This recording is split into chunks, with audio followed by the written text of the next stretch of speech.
पीठासीन अधिकारी पे उन पर निलंबन की कार्रवाई की मांग करेंगे? जी नहीं, मैं ऐसी कोई मांग नहीं करूँगी। क्या ये लॉ नहीं देगा जिस तरीके से नीला सोन्स ने महापौर को कहा कि आपकी लायकी नहीं है, ये कितना वाजिब था?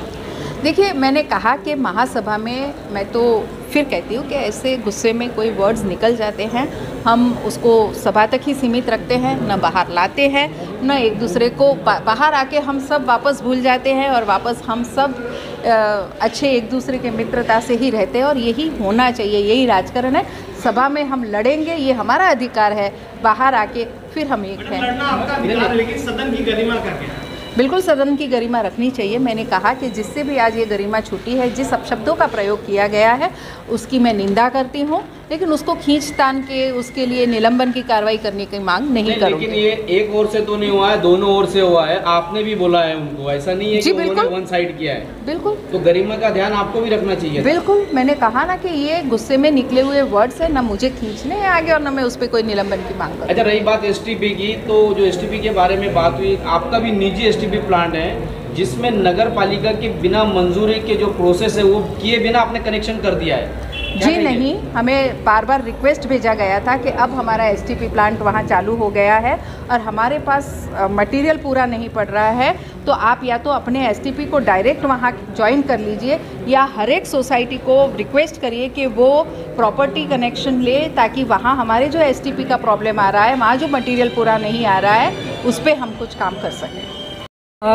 विषय के ऊपर ऐसी कुछ बातें चल रही थी जिसमें आमदार गीता जैन जी खड़ी होकर डायरेक्ट डाइस पे, मतलब महापौर मैडम उस डाइस से निकलकर वहाँ पे उप महापौर जी उस डाइस पे, महापौर जी के डाइस पे बैठे हुए थे और वो गीता जैन जी ने वहाँ से ऐसा बोल रहा है, मतलब उप महापौर जी को ऐसा बोल रहे थे कि अभी आप बैठ जाओ ना, अभी आपका सुन के बहुत पक गई हूँ।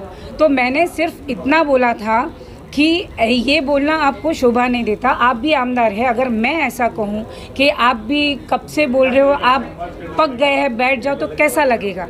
मेरे सिर्फ इतने शब्द के ऊपर पता नहीं उसको कौन सी बात का क्या बुरा लगा और उन्होंने वहाँ से मुझे ज़ोर से चिल्लाया कि तू तेरी औकात में रहे। ये शब्द मुझे लगता है एक आमदार को शोभा नहीं देता। ऊपर से वहाँ से उन्होंने ज़ोर से चिल्लाया हलकट। उसके बाद मैं उसके पास गई, सिर्फ मैं उसके पास गई हूँ। आप सीसीटीवी फुटेज प्लीज़ मेरी खातिर वो दिखाइएगा। मैं उनके पास गई, उन्होंने बॉटल हाथ में लेके मुझे मारने के लिए बॉटल भी उठाई और वहाँ से भी उसने मुझे बोला 2 कौड़ी की निकल, तेरी औकात क्या है। ये उन्होंने जो वर्डिंग्स यूज़ किया, अब मुझे ये जनता से भी पूछना है कि एक आमदार को ये बातें शोभा देती है? क्योंकि मैं तो 5 साल से यहाँ पर एज अ कॉरपोरेटर, हमारी जितनी भी महासभा हुई है, हम सब सीख रहे हैं, समझ रहे हैं, सुन रहे हैं, लेकिन हम इस तरीके की भाषा का बिल्कुल भी ना उपयोग करते हैं, ना हमारे पक्ष में किसी ने आज तक इस तरीके की भाषा का किसी ने प्रयोग नहीं किया। तो मैं जनता से भी पूछना चाहूँगी कि आमदार की ये स्टाइल होनी चाहिए। आज 2 नगर सेवकों के बीच में झड़प हुई और अभद्र भाषा का इस्तेमाल किया गया महासभा में, इस बारे में आपकी क्या राय है? आपके माध्यम से मैं लोगों को कहना चाहूँगा और सभी सदस्यों को कहना चाहूँगा जो हमारे लोक प्रतिनिधि हैं, चाहे वो किसी भी पक्ष से जुड़े हो, किसी को भी अभद्र भाषा का उपयोग नहीं करना चाहिए। ये संविधान के अनुरूप नहीं है और हमें जिस लोक प्रतिनिधि के नाते लोगों ने चूँकि यहाँ पे भेजा है, तो हमारा कर्तव्य बनता है कि काम के प्रति हम ध्यान दें, ना है कि व्यक्तिगत तौर पे ध्यान दें। और फिर से आपके माध्यम से लोगों को और लोक प्रतिनिधि को निवेदन करूँगा कि कभी भी भविष्य में महासभा में हो या फिर बाहर रूप में अभद्र भाषा का उपयोग ना करें। सर, संयम बरतते हुए डाइस की गरिमा को मान रखते हुए आपको वहाँ थे, तो कैसे?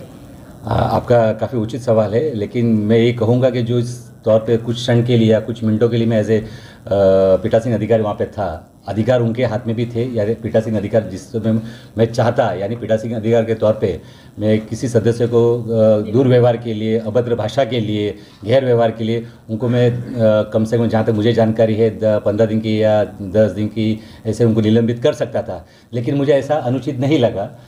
एक कोई सदस्य अभद्र भाषा या अव्यवहार कर सकता है, लेकिन ऐसे पीठासीन अधिकारी तौर पर मैं चाहता था कि कुछ क्षण के लिए मैं उपयोग ना करूं, इसलिए मैंने नहीं किया। सबसे पहले तो बड़ी दुख की बात है कि सभागृह एक हमारा मंदिर है, वहाँ पे इस तरह का जो व्यवहार है वो किसी को भी शोभा नहीं देता है। और रही बात, मैंने अगर 2 टके की बोला है तो आप लोग जो प्रोसीडिंग्स है, हमारी रिकॉर्डिंग्स है, उसमें आप चेक कर सकते हैं। मैंने आज दिन तक ऐसा किसी भी शब्द का प्रयोग नहीं किया और ना ही कभी करूँगी। मुझे भी 3 टर्म हो गए, मैंने भी महासभा बहुत देखी है, पर हमने इस तरह का व्यवहार कभी नहीं हुआ। लेकिन आज जो कुछ हुआ ये बहुत ही दुख की बात है, हम सभी के लिए बहुत दुख की बात है कि इस तरह के शब्द का प्रयोग जो उन्होंने किया है, आमदार होते हुए उनको ये शोभा नहीं देता है। और जहाँ तक मेरी बात है, मैंने, आप रिकॉर्डिंग चेक कर सकते हैं, मैंने ऐसा कोई भी शब्द का प्रयोग नहीं किया। नहीं, लेकिन अच्छी बात है ना, दिल बड़ा रखना चाहिए। जब आप गलती भी करते हो, लेकिन आप माफी नहीं मांग रहे ना। लेकिन मैंने बोला ही नहीं, मैं आपको वही बोल रही हूँ कि अगर मैंने ऐसा बोला है तो आप you can check the recordings. मैंने ऐसा कुछ भी शब्द का प्रयोग नहीं किया है, लेकिन बिल्कुल भी नहीं। मैंने सिर्फ इतना ही बोला है कि जिस हिसाब से उन्होंने पीठासीन अधिकारी, वहाँ पे हसमुख जी गहलोत बैठे थे और पीठासीन, क्योंकि महापौर जी नहीं थी, तो उनको ऐसे बोलना चाहिए था कि पीठासीन अधिकारी, वो बार बार महापौर महोदया इस तरह से प्रयोग कर रही थी और वो बहुत कुछ अनाप शनाप बोल रही थी। और न्याय प्रविष्टा जो भी वहाँ पे विषय था वो कोर्ट में था, तो अगर वहाँ पे चर्चा पहले ही बोल दिया था कि चर्चा नहीं करनी है, उसके बावजूद भी वो चर्चा कर रही है। और महासभा में जितने भी लोग बैठे, उनको वो किसी को कुछ समझना ही नहीं चाह रही है, कुछ बोलना ही मतलब किसी का सुनना ही नहीं चाह रही है। तो ये मनमानी तो नहीं होनी चाहिए।